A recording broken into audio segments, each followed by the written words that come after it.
বারাসাতে সিরিয়াল কিলারের কায়দায় একের পর এক মহিলার বুকে ছুরির আঘাত। প্রথম ঘটনাটি ঘটেছিল 3 দিন আগে। বারাসাত নবীন সেন পল্লীতে পড়ে থাকতে দেখা যায় এক মহিলাকে। তিনি ছেলেকে টিউশন থেকে আনতে গিয়েছিলেন সন্ধ্যায়। পরবর্তী ঘটনাটি বুধবার সন্ধ্যার বারাসাত ইউনাইটেড ক্লাব থেকে ঢিল ছোড়া দূরত্বে আক্রান্ত হন আরেক মহিলা। তিনি ওষুধ কিনতে গিয়েছিলেন। গুরুতর অবস্থায় তাকে নিয়ে যায় বারাসাত হাসপাতালে। আজ বেলা 12টার সময় এলাকাবাসীর সঙ্গে কথা বলে জানা গিয়েছে মহিলাদের শ্লীলতাহানি করার ভঙ্গিতে চড়াও হয়েছে এতটাই।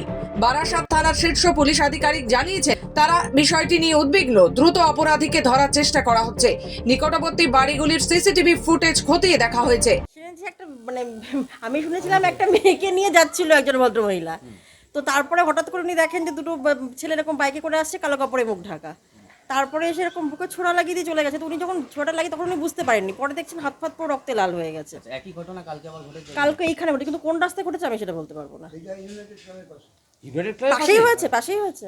কিন্তু এখানে আমরা একজন ছিল, একজনই এখন তো পর্যন্ত আতঙ্কিত। আমি তো নিজেই আমার ছেলেকে এই ক্লাবে আবৃত্তি ক্লাব করাতে নিয়ে যাই। আমি তখন নিজেই ভয় পাচ্ছি, যখন ওই সময়ই আসি, আমি 8টা নাগাদই আসি।